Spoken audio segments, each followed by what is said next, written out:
Hello friends, welcome all of you in my YouTube channel. Today we are going to discuss the multiple choice questions which is asked on biomolecules. तर आज आपण biomolecules हा जो chapter आहे यावरती MHT CET 2023 मध्ये जे questions विचारले गेले आहेत त्याच्यावरती आपण आज डिस्कशन करणार आहोत. So let start today's session. The first multiple choice question which is asked on biomolecule in MHT-CET 2023. The first MCQ is which of the following is not a basic amino acid. हा पहिला multiple choice question आपल्याला विचारला गेला की तुम्हाला 4 पर्याय दिले आहेत. त्यातला पहिला पर्याय आहे प्रोलिन, लायसिन, आर्जिनिन आणि हिस्टिडिन. हे 4 ऑप्शन्स तुम्हाला दिले आहेत आणि क्वेश्चन विचारला गेला की which of the following is not a basic amino acid. म्हणजे दिल्यापैकी बेसिक अमिनो ऍसिड कोणतं नाहीये असं विचारलं गेलं आहे. तर आपल्या सर्वांना माहित आहे की जे अमिनो ऍसिड्स असतात त्या अमिनो ऍसिडचे 3 पार्ट आहेत, 3 कॅटेगरीमध्ये डिव्हायडेशन आहे. पहिला आहे त्याला आपण ऍसिडिक अमिनो ऍसिड असं म्हणतो आपण.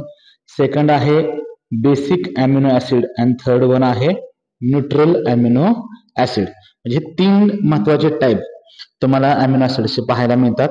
आता यामध्ये जर आपण पाहिलं तर आपल्या सर्वांना माहित आहे की लायसिन, आर्जिनिन आणि हिस्टिडिन हे 3 जे अमिनो ऍसिड्स आहेत ज्यांना आपण बेसिक अमिनो ऍसिड असं म्हणतो.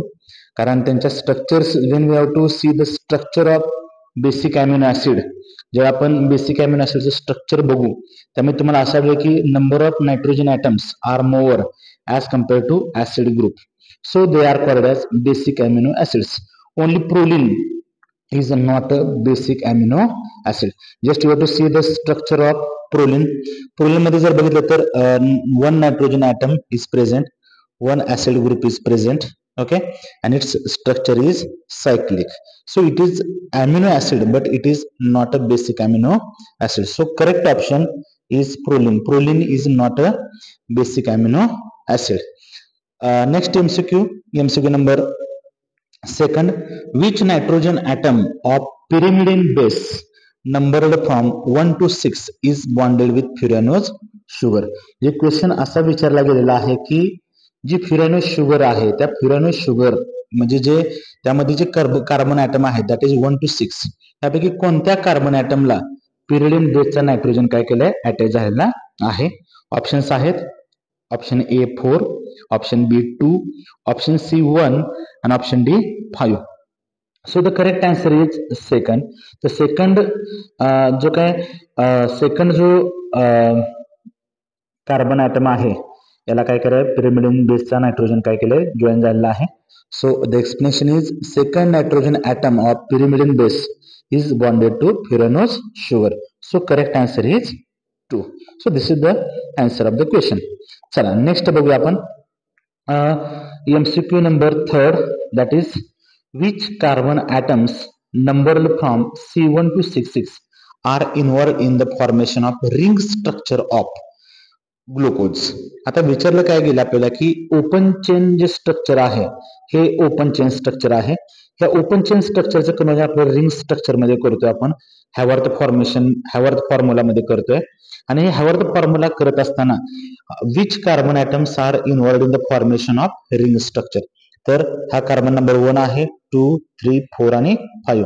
So C1 and C5 carbon atoms are plays an important role in the formation of ring structure. Options पहिला ऑप्शन आहे C2 and C5, ऑप्शन बी आहे C1 and C3, option C आहे C1 and C4 आणि हा option repeat झालेला आहे. त्या ठिकाणी C1 and C4 जे आहे त्या ठिकाणी काय म्हणा C1 and C5. So correct answer is C1 and C5. So these carbon atoms are involved in the formation of ring structure of glucose. Next MCQ is multiple choice question number 1. Multiple choice question number 4. That is what type of peptide is the glycyl alanine. तर glycyl ॲलनिन जे आहे यामध्ये किती amino acids involve आहेत. तर option आहे dipeptide, बी option आहे ट्रायपेप्टाइड, C option आहे टेट्रापेप्टाइड आणि डी ऑप्शन आहे पेंटापेप्टाइड. तर in this structure there are two amino acids are involved. First one is glycine and second one is alanine.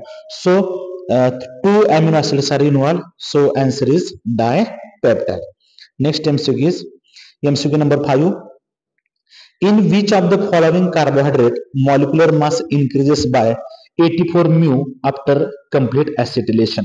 तर आपल्याला हा क्वेश्चन विचारला गेला की असं कार्बोहायड्रेट तुम्हाला दिलेलं आहे, त्या कार्बोहायड्रेट मध्ये जर त्या कार्बोहायड्रेटचं आपण ऍसिटिलेशन जर केलं तर ऍसिटिलेशन केल्यानंतर त्याचं मॉलिक्युलर मास हे 84 म्यू न काय होणार वाढलं जातंय, तर ते स्ट्रक्चर कोणत्या कार्बोहायड्रेटचं आहे असा क्वेश्चन विचारला गेलेला आहे. तर याच्यामध्ये ऑप्शन्स आहेत अल्डोट्रायोज, अल्डोटेट्रोज, कीटोटेट्रोज आणि कीटोपेंटोज. आता ऍसिटिलेशन करतो म्हणजे काय करतो आपण, तर जो OH ग्रुप आहे म्हणजे प्रायमरी अल्कोहोलिक ग्रुप जो आहे त्या प्रायमरी अल्कोहोलिक ग्रुपच्या कार्बोहायड्रेट मधल्या त्यातला हायड्रोजन आपण काय करतो रिप्लेस करतो आणि त्या ठिकाणी काय टाकतोय ऍसिटिल ग्रुप टाकतो, दॅट इज COCH3. आणि ज्यावेळी आपण ऍसिटिलेशन करू त्यावेळी ऍसिटिल ग्रुप जो आहे त्याचं हे एवढं मॉलिक्युलर मास वाढतंय आणि हायड्रोजन ऍटम काय होते एक रिप्लेस होते, म्हणून एक न काय होणार त्याचं ऍटॉमिक मास काय होणार आहे कमी झालं पाहायला मिळेल. म्हणजे टोटल जे काही मास मिळतंय आफ्टर ऍसिटिलेशन दॅट इज 40 म्यू आणि मॉलिक्युल मध्ये जर ओव्हरऑल जर बघितलं तर इन्क्रीज इन मॉलिक्युलर मास किती आहे 84 म्यू आहे. तर you should know that how many OH groups are present in the given structure. तर त्यासाठी 84 म्यू अपॉन 42 म्यू केल्यानंतर नंबर ऑफ OH ग्रुप किती असणार आहेत 2 तुम्हाला पाहायला मिळतं. So the correct answer of this question is aldotriose. Aldotriose जो आहे त्या aldotriose correct answer because it contain 2 OH groups. त्यामध्ये दोन्ही OH ग्रुप जे आहेत त्यामध्ये इन्व्हॉल्व झालेले पाहायला मिळतात. चला नेक्स्ट बघूया आपण MCQ. Next MCQ that is glucose on oxidation with dilute HNO3 gives. हा क्वेश्चन विचारला गेला आहे. ऑप्शन्स आहेत ग्लुकॉनिक ऍसिड, सेकंड ऑप्शन आहे सॅक्रिक ऍसिड, थर्ड ऑप्शन आहे सायनोहायड्रिन आणि डी ऑप्शन आहे ऑक्झॅन. तर आपल्या सर्वांना माहिती आहे की ह्या ज्या रिएक्शन्स आहेत ह्या अतिशय महत्वाच्या आहेत. Number of MHT CET examination मध्ये अशा प्रकारचे क्वेश्चन्स तुम्हाला विचारले गेलेले आहेत. आता याच्यामध्ये जर ग्लुकोजची रिएक्शन जर माइल्ड ऑक्सिडायझिंग एजंट बरोबर जर केली, Br2 वॉटर बरोबर जर केली तर आपल्याला माहिती आहे ग्लुकॉनिक ऍसिड तयार होतो.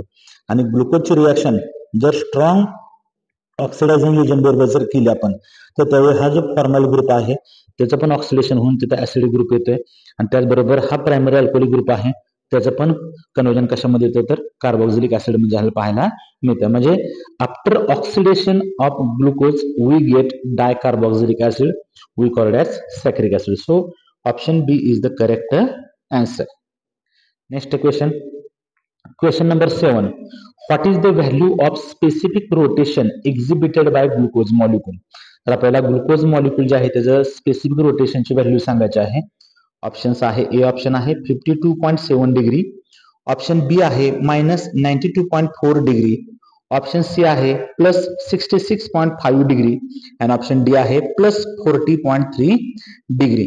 आणि आता आपल्या सर्वांना माहिती आहे की स्पेसिफिक रोटेशन जे आहे हे स्पेसिफिक रोटेशन ग्लुकोज मॉलिक्यूलचं कसं मेजर केलं तर स्पेसिफिक रोटेशनसाठी काय पाहिजे आपल्या एक लाईटचा सोर्स पाहिजे की त्या लाईट सोर्स मधून आपल्याला जी अनपोलराइज्ड लाईट तिथे आपल्याला बाहेर पडली गेली पाहायला मिळते.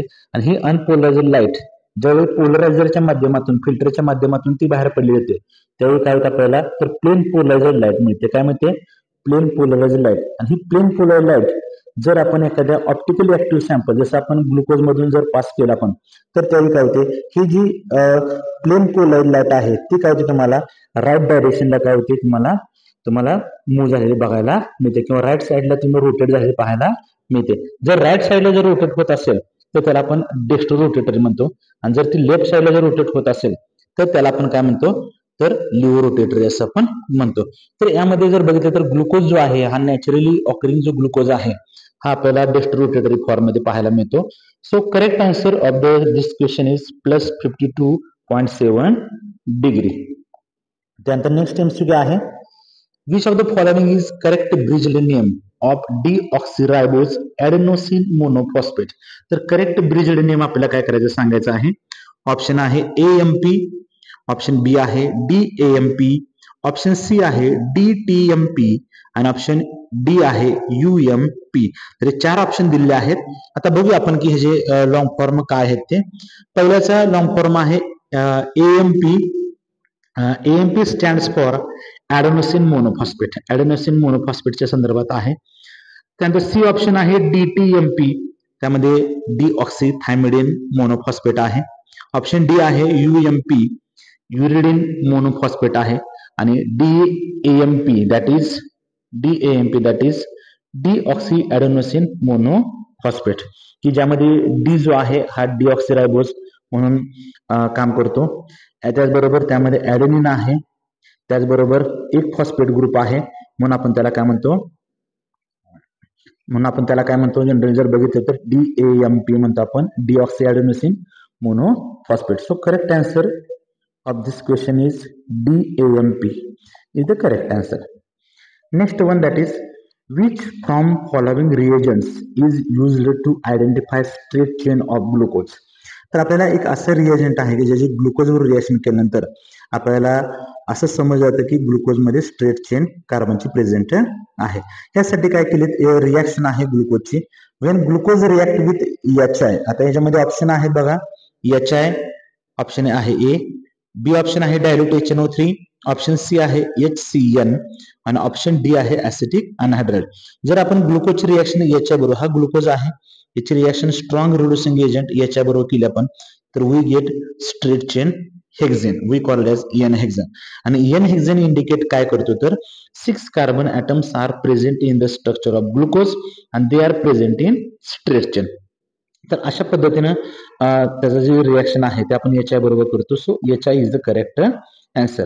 नेक्स्ट आहे 10 number, identify the protein present in nail. जे नेल आहे, आपण नेल बघतो, नखे वगैरे बघतो, याच्यामध्ये कोणतं प्रोटीन प्रेझेंट आहे. तर प्रोटीनचे 2 टाईप आहेत. पहिला जो टाईप आहे त्याला आपण ग्लोब्युलर प्रोटीन म्हणतो आणि सेकंड जे आहे त्याला आपण केरॅटिन प्रोटीन, सेकंड जे आहे त्याला फायब्रस प्रोटीन असं म्हणतो आपण. तर याच्यामध्ये ऑप्शन जे दिले आहेत, तर ए ऑप्शन आहे अल्ब्युमिन, सेकंड ऑप्शन आहे केरॅटिन, सी ऑप्शन आहे मायोसिन आणि डी ऑप्शन आहे लेग्युमिलिन. तर you know that केरॅटिन is a fibrous protein which is present in nails. So correct answer is keratin. Last point of our session, that is super trick of the day 3. Day 3 आहे, याचे जे trick आहे ते मी तुम्हाला दिलेले आहे. ट्रिकचं नाव आहे trick to know पॉलिसॅकराइड्स.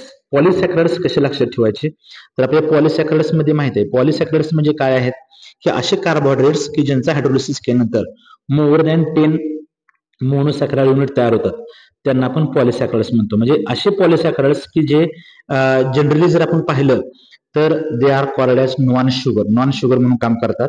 त्याचे एक्झाम्पल आहेत गम आहे, सेल्युलोज, ग्लायकोजन, स्टार्च, इन्शुलिन आणि हिपेरिन. हे they are called as polysaccharides. आता महत्वाची गोष्ट काय, how you have to memorise such a polysaccharides. हे पॉलिसॅकराइड्स कसे लक्षात ठेवायचे त्यासाठी मी एक सिंपल ट्रिक तुमच्यासाठी घेऊन येत आहे आणि ती ट्रिक आहे गम से जिन स्टार इन्सान हिमेश. गम म्हणजे गम साठी, से फॉर सेल्युलोज, जिन for glycogen, star for starch, इन्सान फॉर इन्शुलिन आणि हिमेश फॉर हिपेरिन. तर ही अत्यंत महत्वाची आणि साधी सिंपल ट्रिक की ज्या सहाय्याने तुम्ही पॉलिसॅकराइड्स काय शकता, इझिली लक्षात ठेवू शकता. तर अशा पद्धतीनं आजचा हा जो काय सेशन जो होता तो आपण सेशन आजचा कंप्लीट केलेला आहे. याच्यामध्ये आपण MHT-CET 2023 मध्ये जे क्वेश्चन्स विचारले गेले बायोमॉलिक्युल वरती ते आपण सगळे काय केलेत, कंप्लीट केलेले आहेत, त्याचं डिस्कशन केलं आहे.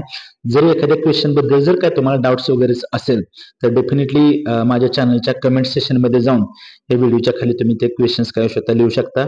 तुम्हाला डेफिनेटली सॅटिस्फाय करण्याचा मी प्रयत्न करेन. So thank you guys for watching my session. जर हा व्हिडिओ तुम्हाला आवडला असेल तर डेफिनेटली तुमच्या फ्रेंड्स पर्यंत, तुमच्या रिलेटिव्स पर्यंत हा व्हिडिओ पाठवणं गरजेचं आहे की जेणेकरून जास्तीत जास्त विद्यार्थ्यांना, 11वी आणि 12वी मध्ये शिकणाऱ्या विद्यार्थ्यांना या चॅनलच्या माध्यमातून आपण त्यांचं मार्गदर्शन करण्याचा प्रयत्न करू आणि छान पद्धतीने त्यांना केमिस्ट्री एक चांगला प्लॅटफॉर्म देण्याचा प्रयत्न करूया. So thank you very much guys to attend my session. Thank you.